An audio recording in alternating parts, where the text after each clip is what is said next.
Hello guys, good morning. आप सभी का स्वागत है आशु क्लासेस में। आपको आज का टॉपिक जो है 70 बीपीएससी जो प्री का रिजल्ट आया है उससे रिलेटेड ही रहने वाला है, क्योंकि रिजल्ट जो है उसमें समानता नहीं है। बीपीएससी ने जबकि समानता लाने की कोशिश किया था, ट्रांसपेरेंटी, लेकिन ट्रांसपेरेंसी कहीं ना कहीं रिजल्ट में नहीं दिखा है और धांधली एकदम 100% हो गया रिजल्ट में हुआ है। और क्यों हुआ ये सब चीज़ों को मैं चर्चा करूँगा और री एग्ज़ाम क्यों ज़रूरी है इन सब बातों को भी कहूँगा। बहुत सारे भाई बहन हैं जिनका रिजल्ट हुआ है फिर भी वो री एग्ज़ाम चाहते हैं, क्यों चाहते हैं, ये सारी चीज़ें इसी वीडियो के माध्यम से आपको बताऊंगा। बस वीडियो में शुरू से लास्ट तक आप लोग बने रहिएगा।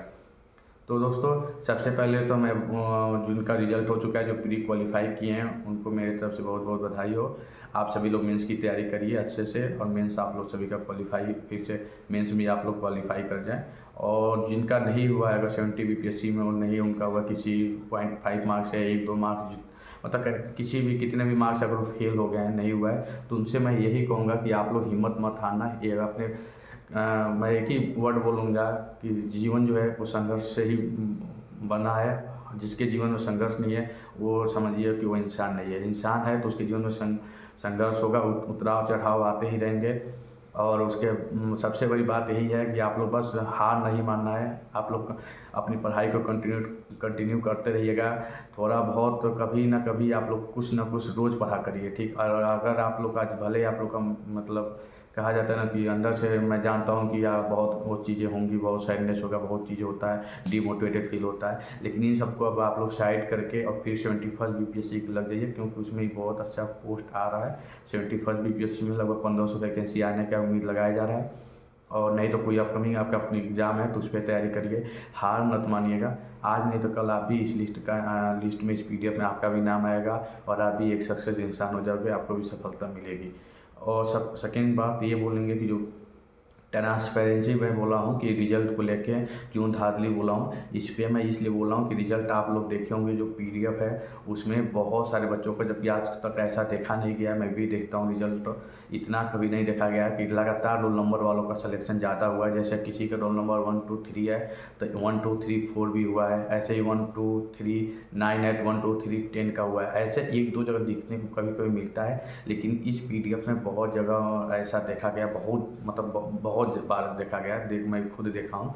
तो वो चीज़ कहीं ना कहीं एक धांधली का ही होता है कि कहीं ना कहीं ऐसा है कि बच्चों का कुछ होगा। और जो बच्चे ऑलरेडी सेलेक्टेड हैं उन लोगों को भी यही है, इसीलिए वो लोग कह रहे हैं कि हमें भले से हमारा प्री क्वालिफाई हो चुका है लेकिन हम लोग री एग्ज़ाम को सपोर्ट कर रहे हैं, री एग्ज़ाम होना चाहिए। कहीं ना कहीं ये सब चीज़ें गलत हुआ है और रिजल्ट भी कहीं ना कहीं बहुत गलत आया। कट ऑफ को भी आप देखिए कि जनरल का 91 है और जनरल फीमेल का कट ऑफ जो है वो थोड़ा सा कम है, लेकिन फिर यहाँ पे एससी का कट ऑफ थोड़ा सा वो हो गया है। आप कट ऑफ को देखिए तो कहीं एसटी का ज़्यादा हो गया तो एससी का कम हो गया, पता नहीं कैसे बनाया गया है।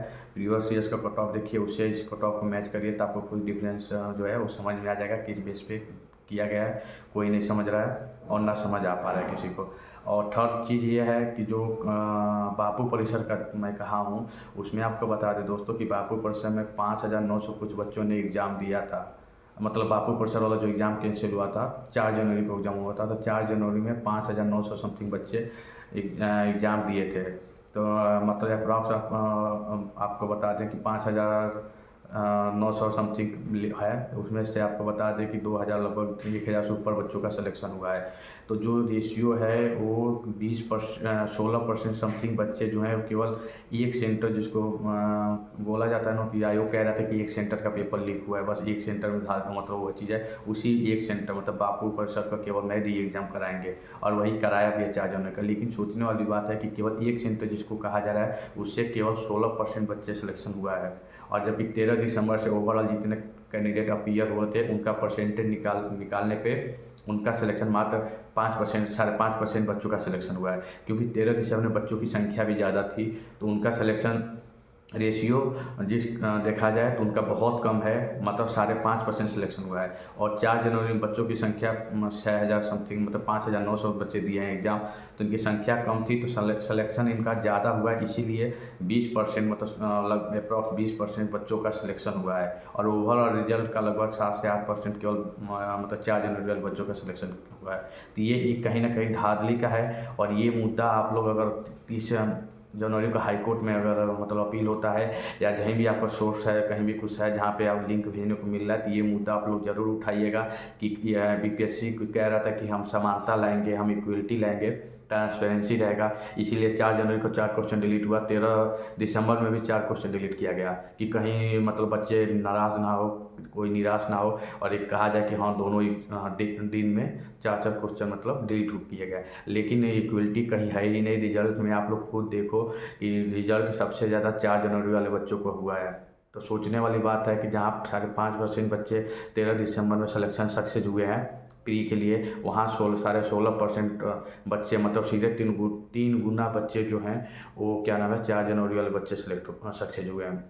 तो ये बहुत बड़ा मतलब डिफरेंस भी है, और कहीं ना कहीं यहाँ धांधली का है, या आप जो भी कह लीजिए, मतलब कहीं ना कहीं ट्रांसपेरेंसी नज़र नहीं आ रहा है प्री के रिजल्ट का। तो इसमें भी है, और कुछ आंसर की का भी बहुत लोग, कल मैं लाइव आया था तो बहुत लोग कह रहे थे आंसर की के रिलेटेड भी उनका बहुत चीज़ें प्रॉब्लम हुई है। ठीक, तो ऐसा मतलब बहुत चीज़ें आ रहा है। अब देखते हैं आगे क्या होने वाला है, री एग्ज़ाम होता है कि नहीं, क्योंकि री एग्ज़ाम आज के डेट में बहुत लोग कह रहे हैं और री एग्ज़ाम होना चाहिए। और मुद्दा भी आपको बता दिया कि हाई कोर्ट में आप लोग को क्या मुद्दा उठाना चाहिए। और रही बात कट ऑफ का, तो कट ऑफ मैंने जो बताया था वही कट ऑफ आया है। कल बहुत सारे बच्चे भाई बहनों ने कहा था कि सर जो आपने बताया था कि हो जाएगा और मेरा हो गया, मैं प्री क्वालिफाई कर चुकी हूँ। तो उनके लिए बस यही कहूँगा कि आप लोग मेंस के लिए लग जाइए। डेली आप लोग 10 से 20 पेज मिनिमम लिखिए, किसी का वीडियो मत देखिए, बस अपना प्रैक्टिस लिखने का प्रैक्टिस करिए, और पीवाईक्यू के क्वेश्चन ही उठाइए और उसको देख के ही लिखना चालू करिए, लेकिन लिखिए। मेन चीज़ है मेंस का जो कहा जाता है ना सिलेक्शन लेने का खेल, वो है आंसर राइटिंग करना।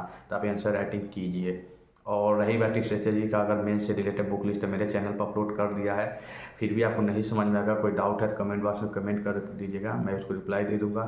और अच्छा से स्ट्रेटेजी वीडियो भी ला दूँगा मेंस से रिलेटेड और बुक लिस्ट से रिलेटेड। बाकी आप लोग जो नए हैं प्लीज़ चैनल को सब्सक्राइब कर दीजिएगा और वीडियो को लाइक कर दीजिएगा। वीडियो अच्छी लगी हो तो मिलते हैं नेक्स्ट वीडियो में, तब तक के लिए जय हिंद।